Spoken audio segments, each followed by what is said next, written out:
All right. How are you? A little frazzled at the moment. That was a rough start. I just hate like it's literally a 50-50 shot if this like works or not. We're on Zoom, by the way, if anybody's wondering now. So Yeah, you can see the difference because of my name is there. It says Minna Jung, she, her, hers. that's cool.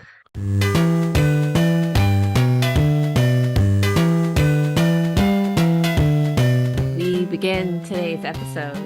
First of all, let me just applaud Eric's stalwartness in wanting to record episodes despite being insanely busy and also at the moment quite sick. Yeah, I'm not feeling great.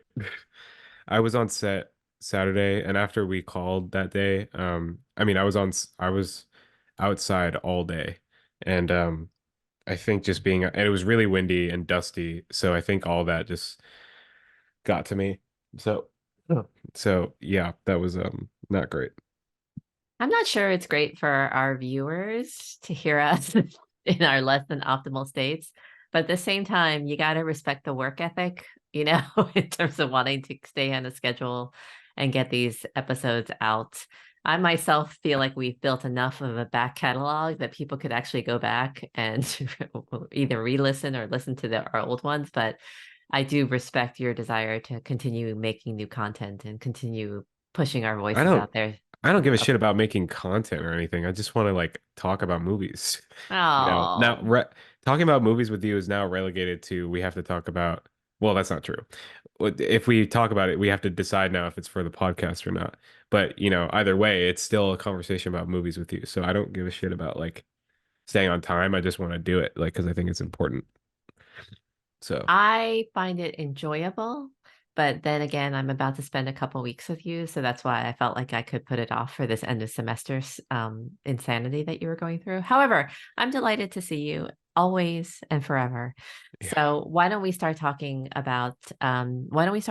Today's episode is about Studio Ghibli, although we're going to focus on I just recently saw My Neighbor Totoro and then we were both supposed to watch The Boy and the Heron, but only you got to see The Boy and the Heron in the theaters. Can I tell my story about how I didn't get to Yeah, see The please. Boy and the Heron? I thought that was a funny story. You should tell it. Yes. So I will also admit that in terms of universe vibes, I feel like I might have affected my chances of seeing The Boy and the Heron because of the attitude that I had. So I definitely had this, I got to check this off the box and watch it for the podcast. Wasn't that excited about seeing it. And then and it has to do with my ambivalent feelings about Studio Ghibli in general. However, I dutifully buy my ticket. I buy my ticket for Showplace Icon, which is quite close, as you know. I've decided that I vastly prefer AMC theaters to Icon theaters, despite the Nicole Kidman promo at the beginning. I decided that I do not like Icon theaters. You I learn to know love it, honestly. You learn to like it just becomes a the routine promo. part of that. Yeah, yeah. It's well, I did this for you when we were at the Marvels, but you start to memorize the lines. So right before she says it, it's just like, why do we come to this place? We come to this place for magic. Oh, whatever. I don't know what she said. I think in general, AMC theaters are better run. I think this Icon theater near us, the Icon theaters look really fancy, but they don't seem to have any staffing at all. Like they don't seem to have anybody that knows what they're doing. So I buy my ticket for what was it, like a Monday or Tuesday night at 5 p.m. I go there and then I it's kind of an empty theater. There's at most 20 people in there, but there's a young woman sitting right next to me and she's drinking a margarita. She's this tiny little Asian woman. And then shortly after she sits down, then two more meals are delivered to her. And she ordered so much food that the guy who was delivering the food tried to give me one of her meals. So there was like this really funny kerfuffle where I was like, no, no, no, I didn't order anything. And she goes, that's mine, that's mine. And then I think she felt bad that she was so grabby about her ginormous pile of food because then she said, do you want me to share some? I can share some. said, no, I don't want any. I'm going to be fine with my bottle of water compared to your charcuterie platter and your burger and fries and your margarita. It was a lot of food for this little person to be consuming. Anywho, then the movie starts, and within 10 minutes, first of all, my thought is, oh my God, it's a subtitled version because normally they're always dubbed, and they're dubbed by A-listers too. It's not just any dubbing. They usually get like star talent to dub Miyazaki's films. They And did. yes, they did. But you get these, so we can barely see some of the subtitles. They're either half cut off or completely obscured. And then 10 minutes go by, nothing happens. Another young woman gets up, goes out. She comes back. She says they're restarting the movie. They're fixing it, and then they're going to restart the movie. 20 minutes go by. That doesn't happen. I run out and I talk to the manager and I said, I can't stay here forever while you try to fix this. And he goes, we're fixing it. And I said, no, you're not. So then I asked for a refund. And as I got my refund, it was clear that they had no idea what was wrong. The manager kept on saying aspect ratio again and again and again. I said, do you even know what an aspect ratio is? Because he's a good natured guy. I felt bad for asking him that, but he goes, actually, I kind of do, but I don't know how to fix it. So anyway, I decided not to see it. And then you went to see it last night. And then I get this hilarious text from you in like late at night after I'd already gone to bed. And all the text says was didn't like it, which cracked me up. Yeah. So that pretty much put the kibosh on me making a last ditch effort to see it today because I did have time to see it today since my workload is fairly light at the moment. Anywho, okay, so that's my didn't get to see Boy and the Heron. But where do you want to start? Do you want to start with Boy and the Heron, or do you want to start with My Neighbor Totoro? Let's start with Boy and the Heron because it's the most recent and I just saw it last night. Um, yeah, I watched, so I hadn't been able to make it out to the theater for like the last month or so just because I've been so busy. But so this was sort of my first time back after going basically 2 or 3 times a week if I could, you know. Yeah, you were on a streak for a while. I was on a very long streak and that AMC list, it's just like it's so nice just to be able to book any ticket. Also, there's so many movies to see right now. Yeah, I'm actually going to see Die Hard later. My friend was begging me to go, but It's so enjoyable. yeah, it is. It is. And so this was my first time back and I was like really excited because, you know, I I still need to see a lot of Studio Ghibli movies and, they're obviously very legendary in the film world. And the ones I'd already seen, I did enjoy a lot. Um, so since this was his last or Hayao Miyazaki's last film, I was even more excited. Although I was exhausted as hell, like I was feeling so sick. So I was going in with the worst mood possible, and I was very aware of this because this is something that can heavily affect my viewing experience. Which you know what? I think at the end of the day, it definitely did. I think I just as much as I really don't, I can't see myself liking it in the best mood possible. Um, You think you might I rewatch it think someday I in a think better mood? honestly, but no, honestly, because I don't want to. Like it was, so we saw it in IMAX too, which was really great. I think some movies in IMAX are not, you shouldn't see in IMAX, or not you shouldn't. I don't like in IMAX because it's just too much. Like Marvel's is just like so spazzy and loud that I don't think that was worth IMAX. But for animations, I feel like I think it enhances the animation for sure.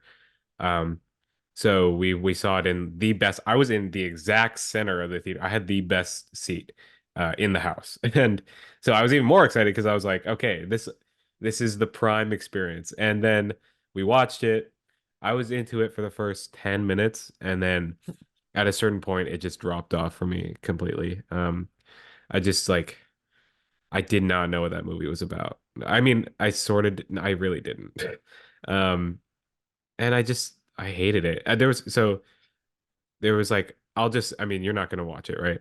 Or I don't know. I could, but I'm not. I don't care if you tell me what it's about.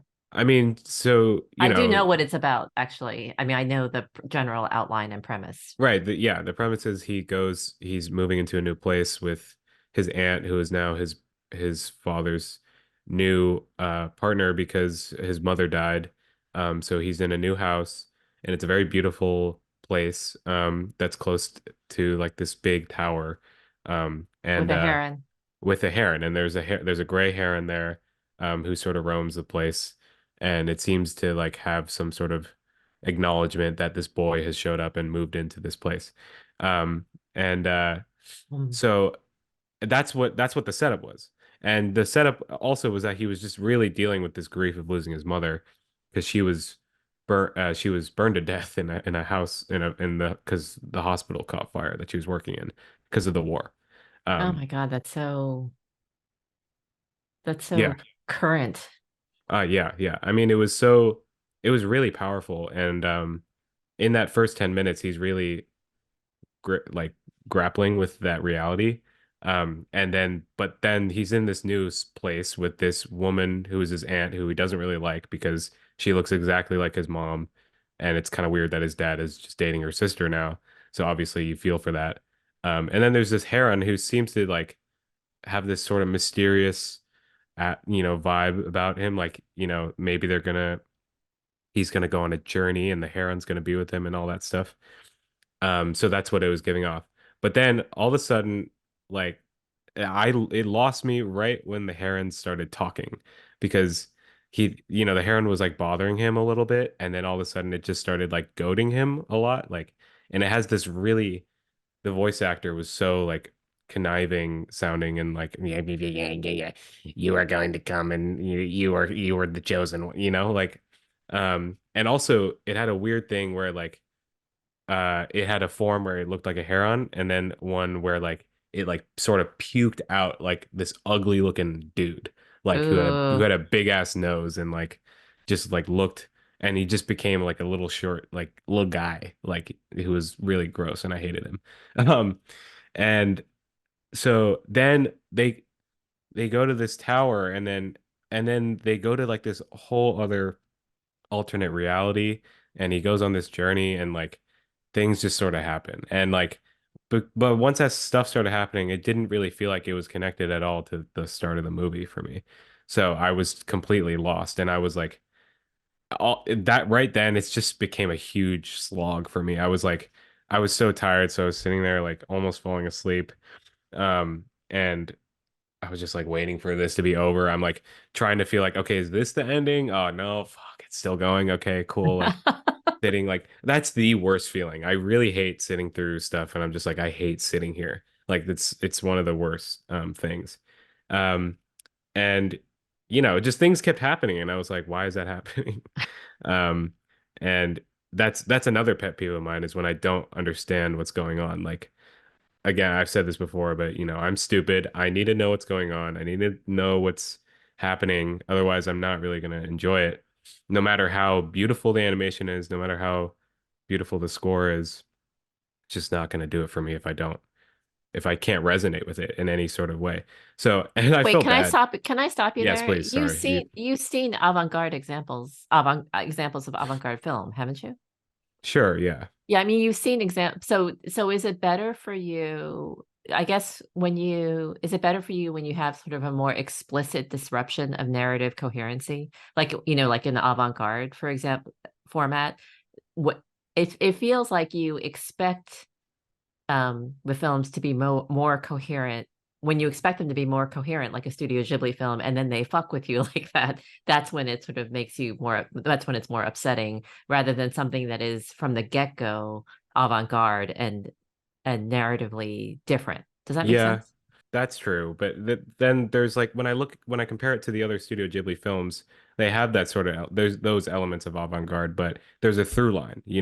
Like I can Yeah. see they're all in the same sort of space and they're all connected somehow, and I could see how they're sort of This one connected. lost the through line. This one, look, this had I where was that? I don't know what the through line was. It was like Right. they mentioned when they would come back to the through line, it was like oh yeah, it's just like an afterthought. Like I Yeah. don't it didn't seem like it mattered at all. Yeah. The whole thing was like the aunt goes into the forest and she gets lost in the forest, and they just assume that she got lost into the tower. So he has to find her. So the movie becomes about finding her, but then he gets so distracted by everything that's going on.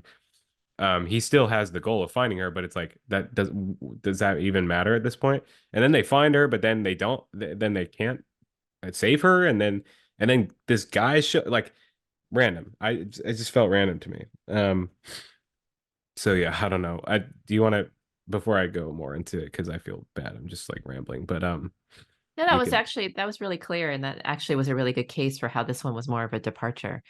I think actually let's stay on the subject of through line a little bit because I actually think that that is what is so upsetting to me about Studio Ghibli films in general. So first of all, let me list the ones that I've seen. I've seen Spirited Away, I've seen Howl's Moving Castle, I've seen Princess Mononoke, and then now I've seen My Neighbor Totoro. So I've missed a lot. Like I haven't seen at least more than half of the Studio Ghibli films.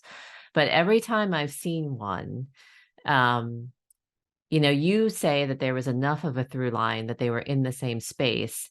I was quite upset by how they messed around with the through line in all of those films. Like all of those films made some type of sense to me while I was watching them, but afterwards I could not remember what the film was about. I could barely remember any elements of the plot. And while I was watching it, the sense that it made to me while I was watching those films was that the sense that I was making of it was that the through line of one's life is always subject to threats and disruption, particularly as a child. So, in other words, the narrative structure of a Ghibli film or a Miyazaki film mirrors the narrative structure of life in that you want it to be orderly and you want it to be safe and secure and progress forward. And instead, all this bad shit keeps on happening. So, like, all this crazy, disorienting stuff keeps on happening. And so, I felt like sort of unsettled every time I watched a Studio Ghibli film. I felt like there was always like threats at the uh embedded in the narrative, in the world, and then it kept on magnifying sort of the murky threats that I feel in life, like the things that make me anxious about life in general. And when you said, "Oh, My Neighbor Totoro is the least like that," you're right. It is the least like that. It is the one where the threats are the most, they're still there, they're still veiled, um but it's much there's the relationship between between the threats and the childhood, the children's lives, is much more mediated and it's much more contained. It's much more, so My Neighbor Totoro is much cuter, it's much warmer and fuzzier, and even though the threats are there, it's not nearly as frightening and disorienting as the other movies that I've seen. And it sounds like The Boy and the Heron, as Miyazaki's last film, he really went there when it came to messing with, do you know what I mean? Like showing how loss and grief and threats are as much a part of life as any of the good parts too. Like it's not just about safety and security and relationships. Your mother can be fucking consumed in an inferno, you know what I mean? And then everything else can be taken away from you. And that's kind of terrifying. Yeah, well, not just It's kind of, it is not. terrifying. No, yeah, I think you're. Yeah, that makes sense. And I'm not saying that the frightening aspects of it are what's the problem. It's when things get weird and avant-garde, but it doesn't feel like it relates to the problems of the characters or that life aspect. Like Yeah. the like Totoro and all the creatures and those fantastical things, they're all manifestations of the children's like, playfulness and wonder and excitement. And but I'm not able to connect the Heron, the weird Heron, and then like the weird alternate realities and creation and like making the world a better, like all this stuff that they were trying to say. I was not sure how that at all related to the character of the boy and how he was what's his name? Mahito, and how he was trying to get through this grief. Like Yes. And I'm not, and I think it's really great that people can do that, that people who love these movies can always can or that can it can resonate with them more, but it just can't with me. And I think like this makes me appreciate Princess Mononoke more. That one, when I saw that one for the first time, I think we watched that together also. We did, yeah. Yeah, but we both got weirded out all of a sudden when the deer had like a weird human face, right? Or like Yes, just like a weird face. Um, I appreciate that more now because I think that whole movie, that it showed a lot about, humans' relationship with nature. And um, the deer was sort of like a god, and it was like sort of a mix of the two, of like yes, human and nature. So like looking back on that, I think that you could see where that's coming from, right, right? It's not just some fucking, and also the deer's in a forest and it's in the world, right? right, Like right. because in this one they just go to a tower and then it's like, well, now we're in this weird ocean alternate reality. Like what I actually what I expected from the boy and the heron was that, okay, because he finds the tower, it's an abandoned tower, and the aunt is like, don't go there. Like my great granduncle, whatever, created it, and like he read a bunch of books and then he died in there. Like nobody knows what's in there. And I'm like, all right, we gotta fucking know what's in that tower. Like he's gotta go in that tower, and maybe the heron's gonna help him or something, and they're gonna be like, go in the tower and do something there. Like that actually happens. They go into the tower, but then they sink into the floor. And then all of a sudden they're in this random field and there's a giant ocean and then they're like sailing and there's like a bunch of pelicans and it's like where are we now? Like I thought Yeah, we yeah, were in the yeah. He tower. was too No, much of a departure. Yeah. yeah, it's like no, we're still in the tower. Like we're just in his head like he's just like experience like I don't know what this is. And Well, Spirited Away was a little bit like that because yeah. Spirited Away also took you way on a journey away from like her parents were eating one second, and the next second she was involved with the river and a bathhouse, and she had to rescue her parents. You know what I mean? And I remember feeling that way, like, where the fuck are we? I was like thinking afterwards, like, how did she get into this whole entire alternate reality that is so crazy, and with the sole purpose being that she wants to recover her parents, or she's like set on all these mythical quests of like how to identify her parents and stuff like that. So Spirited Away was a little bit like that. And I actually think that that was one of the ones that you liked the least. I don't think that you liked Spirited Away as much as you liked Princess Mononoke. No, not Correct? really. I Yeah. mean, and everybody hails that as being the best, which Yes. I think it when I'm described as to what is good about that movie, I do get it because I mean, she's thrown into this situation and she's forced to mature and do a lot of things. Like she's put to work like in this bathhouse, and it's Yes. like, I'm not supposed to be here. Like it doesn't matter. Like you got to do it, otherwise, you're not going to be able to do what you need. Yes. Um, Well, okay. So let me broaden this theme a little bit because I just want to make it clear if anyone happens to listen to this. I want to make it clear that we're both arriving at we talked about this beforehand too, about how we think that Studio Ghibli, you said we're both kind of meh on it, right? And that in no way for me, I just want to be clear about this. I think that Miyazaki's brilliant. I do yeah, think he's brilliant. And some of the scenes, particularly in how nature is rendered, like natural landscapes are rendered, it's like seeing one gorgeous painting after another, but in a really like fluid way. And then the other thing is that the silence of characters, their difficulties in coping with their emotions, like he portrays fear and loss and anxiety incredibly well. Like as an yeah, animator, as a filmmaker, I just want to acknowledge that Studio Ghibli is a is brilliant. The yeah, visuals are brilliant, and Miyazaki's brilliant. He takes on some major, major, major themes, and they don't work for me.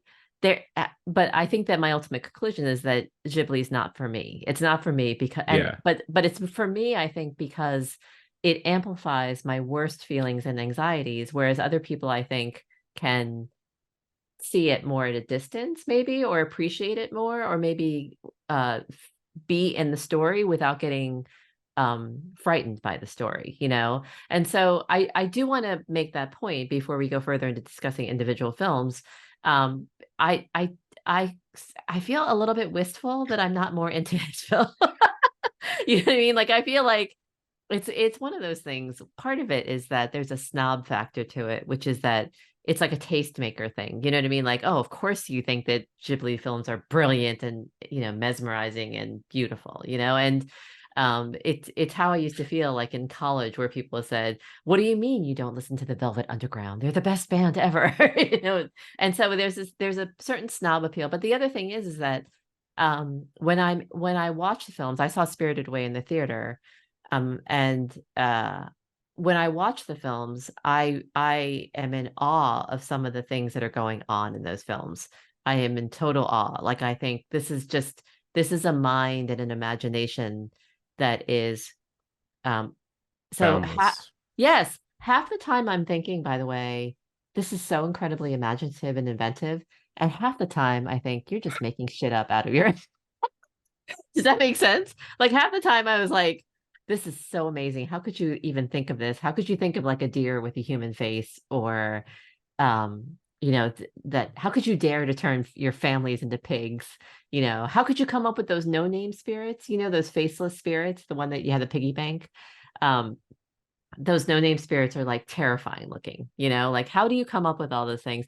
But then the other half of me is thinking, do you really know what you're doing with this? Or are you just like throwing stuff out there and just seeing how it goes? Do you know what I mean? Yeah, I don't think it's like a random problem. I think it's all in his head and he's not communicating it, or he's not Interesting. it doesn't all communicate well to the audience for everybody. And Yes. obviously like that's what I care about, is that it makes sense to everybody. But like I have a feeling that, you know, well, I have a feeling he definitely knows exactly what The Boy and the Heron is about. Like he knows exactly why he put these characters in these places and these things happen. But I was just like, you're the only one who gets that, pal. Like and you know, I felt bad. I was like, I came out of the movie with my friends and they were like, "Oh my God, that was so great. Like I love that so much." And I just said like I hated it. And I felt like I just totally dampened the mood. Oh, it's like Guardians of the Galaxy 3. Yeah, that too. And you know, I'm not just gonna, and you know, they were saying like I was like I had no idea what was going on and they were like, "Well, neither did I, but I'm not gonna okay, I don't mean to brag on my friends, but they were like, I didn't know what was going on either, but like visually and it was amazing and the score was so great." I'm like, "Yeah, but I didn't get it." Like that's like the main issue with like any movie. Like it You could didn't get look it.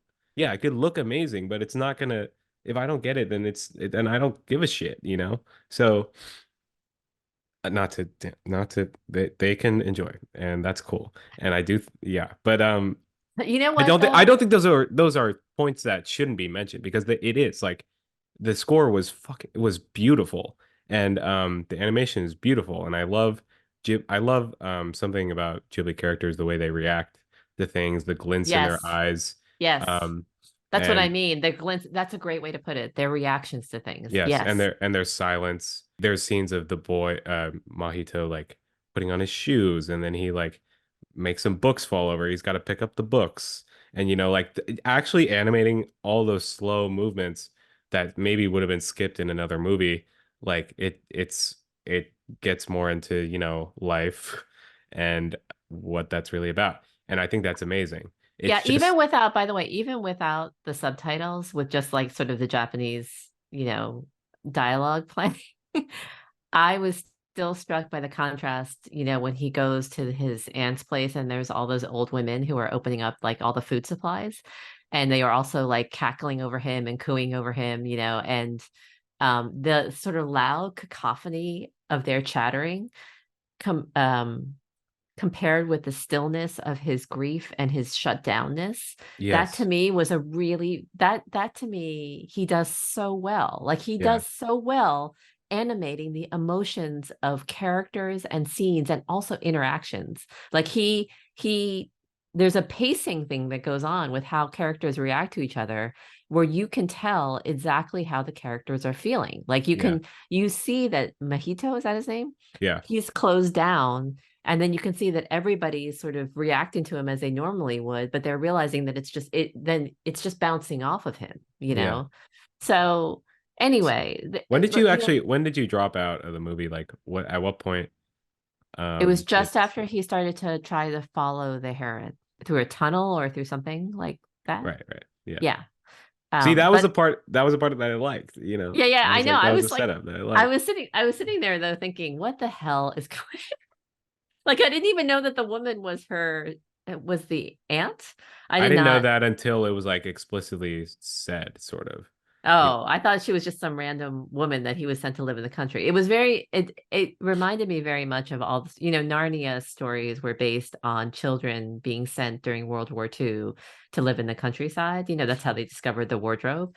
yeah. And so I thought that she was just some random family. It was very frustrating trying to figure out what's going Yeah. I just rewatched Totoro before this. on. Hmm.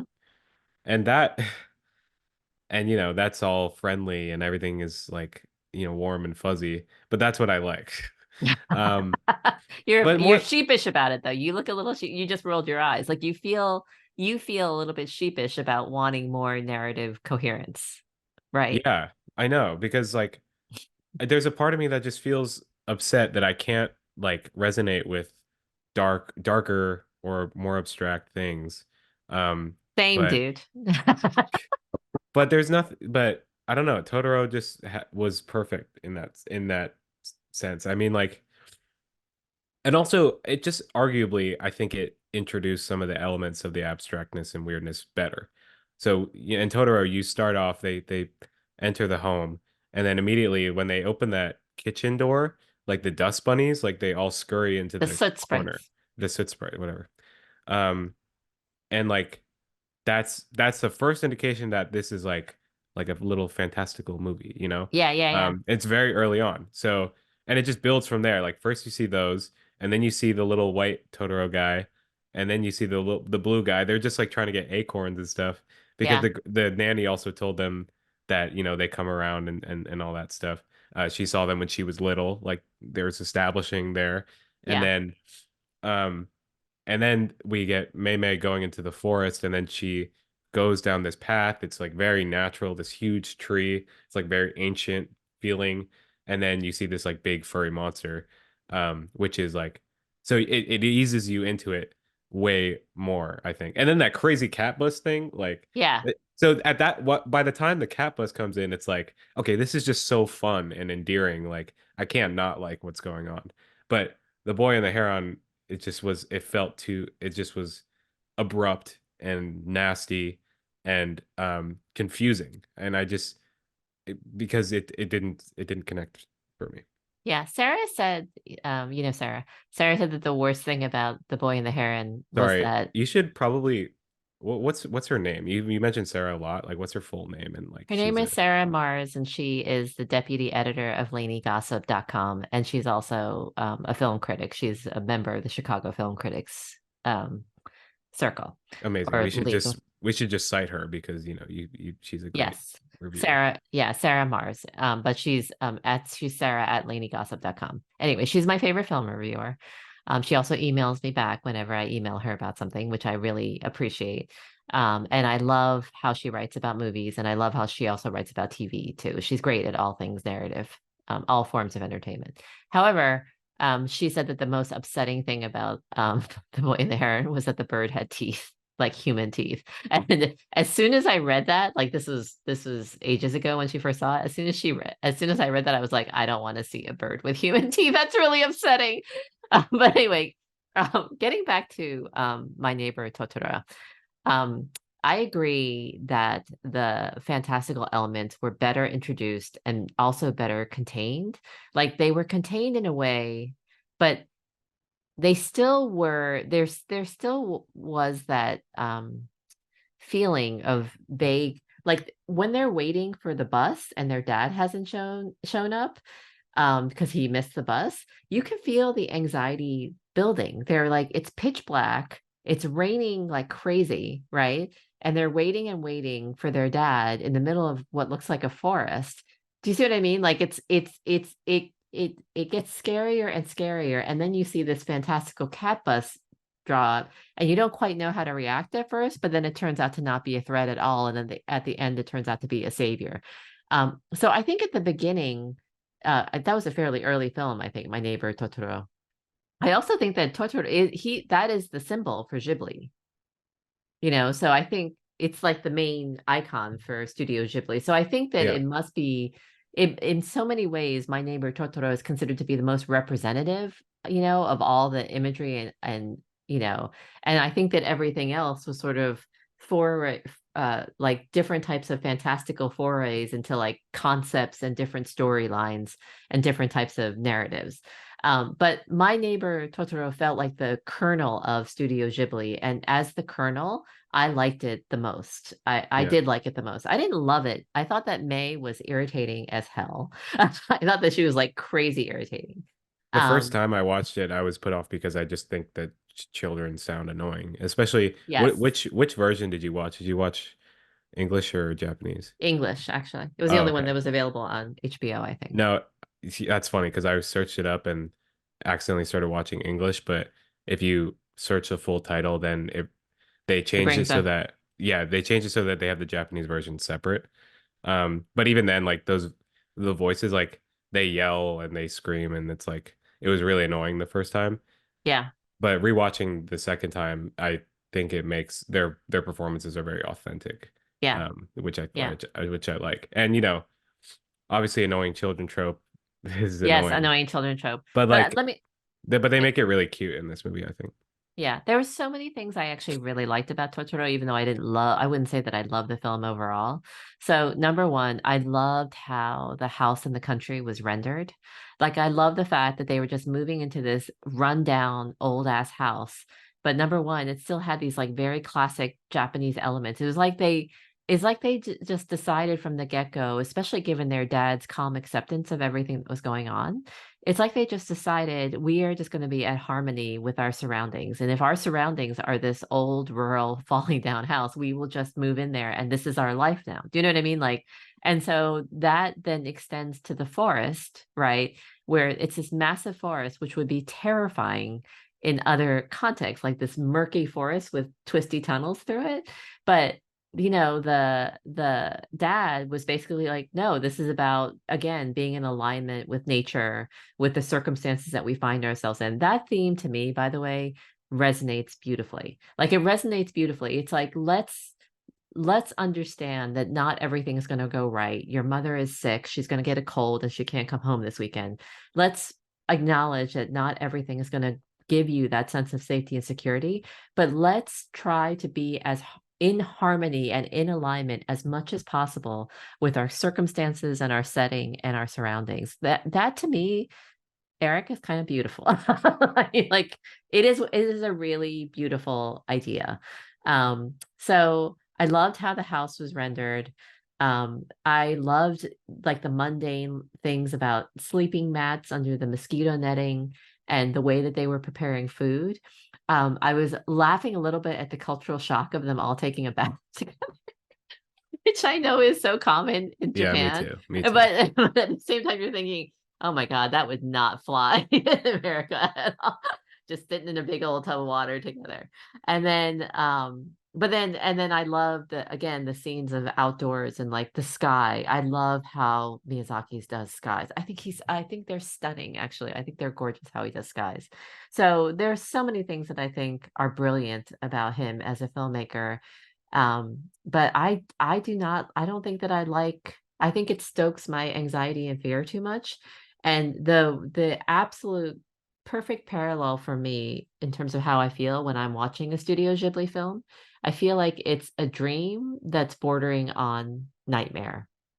So for me, when I'm having a really vivid dream, the narrative makes total sense to me while I'm having the dream. And afterwards, I wake up and I'm like, WTF, what the hell happened? And I'm really mad at my brain. I'm like, why did you do this to me? Like, why did you give me such an anxious, anxiety producing dream?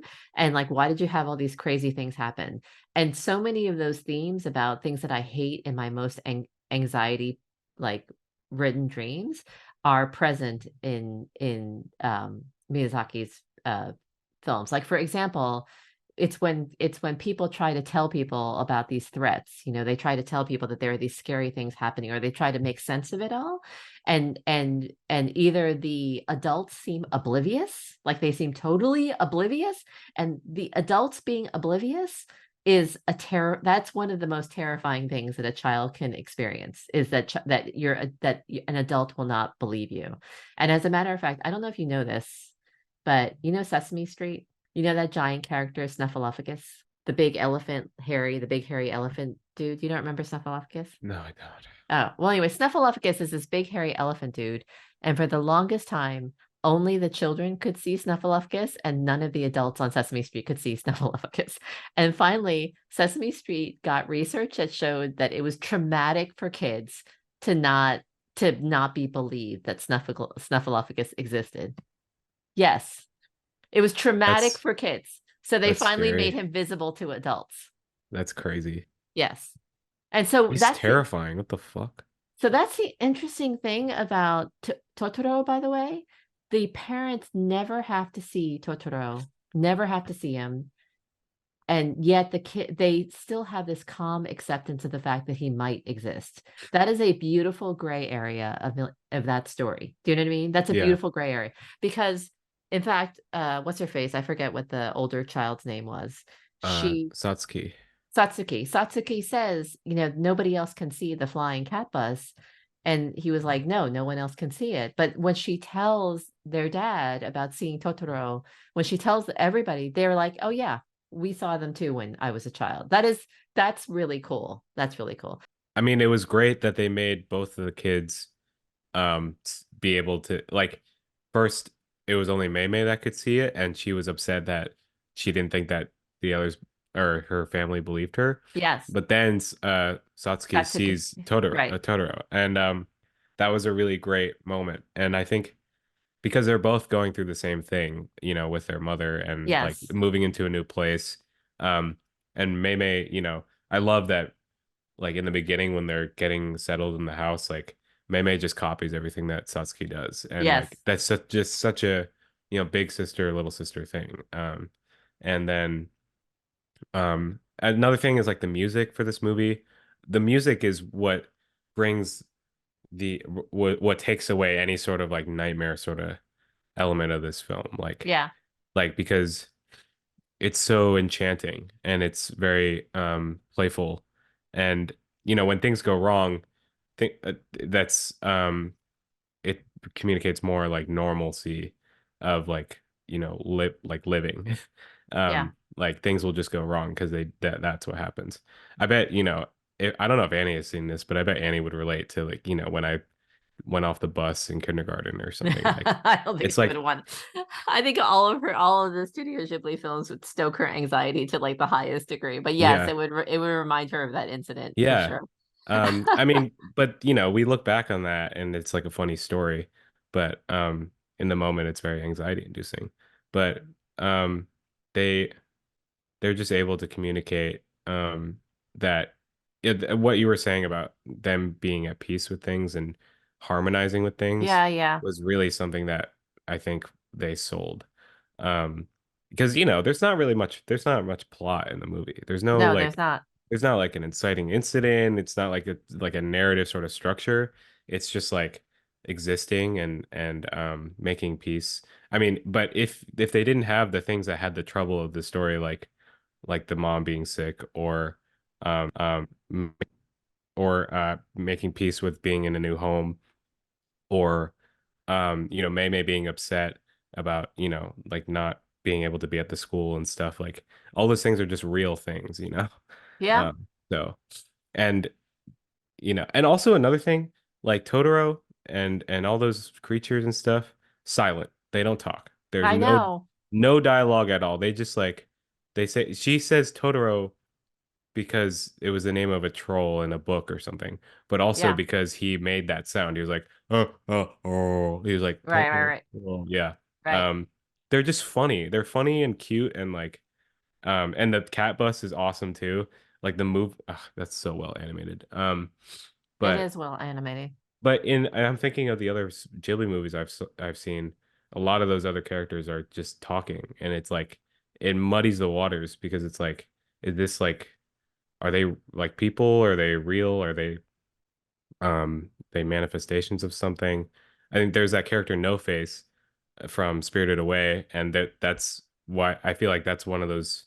That's why one of those scenes from the movie is beautiful. The one where they're on the train and Yes, I like remember that. Yes. yeah, everybody remembers that because it Yeah. was silent and they just sat there. Yes. Um, so this, the boy and the heron, just didn't have any of that to me.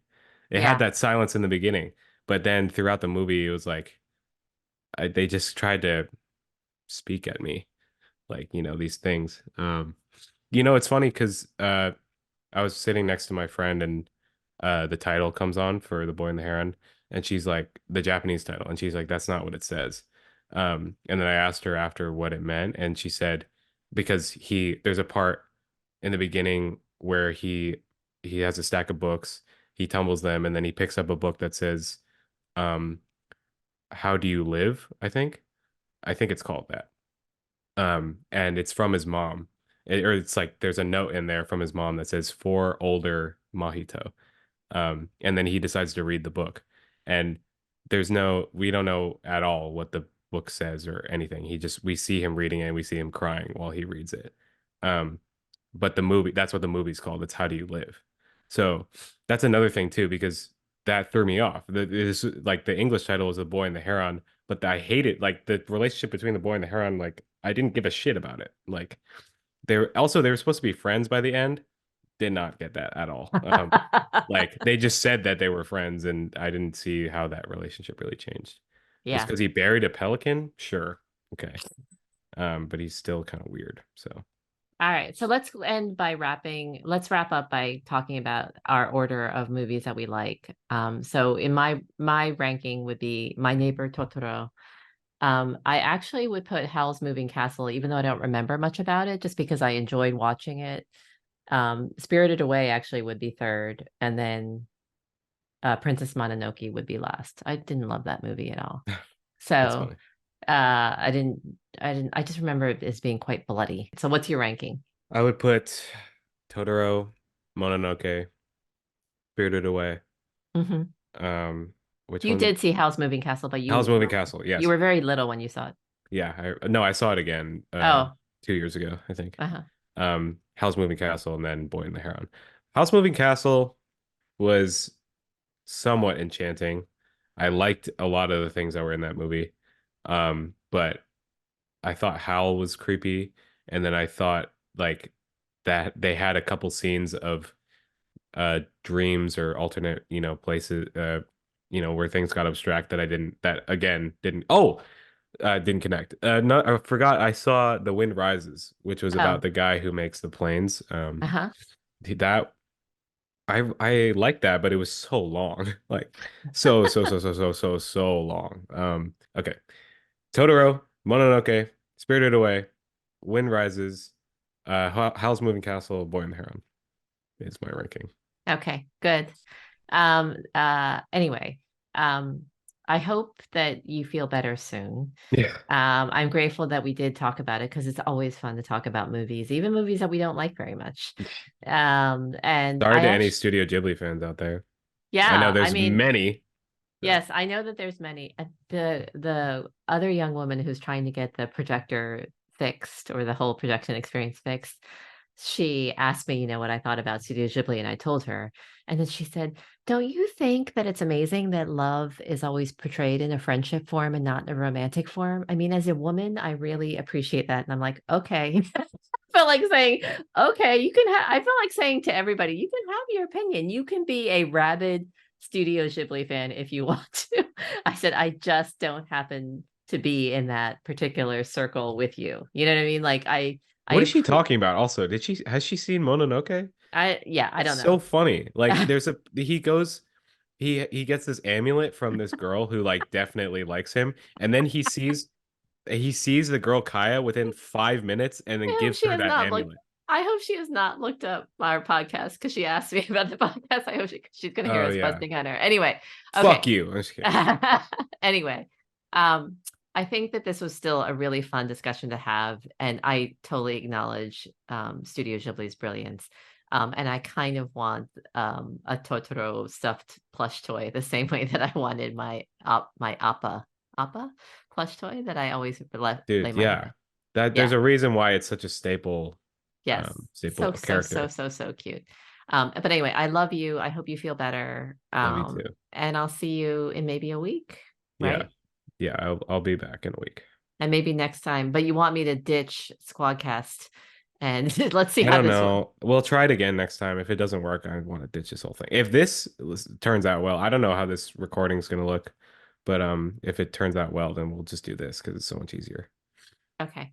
And I have an idea. I do think that next time we should do Spielberg as I think we should do a we should do a director's over.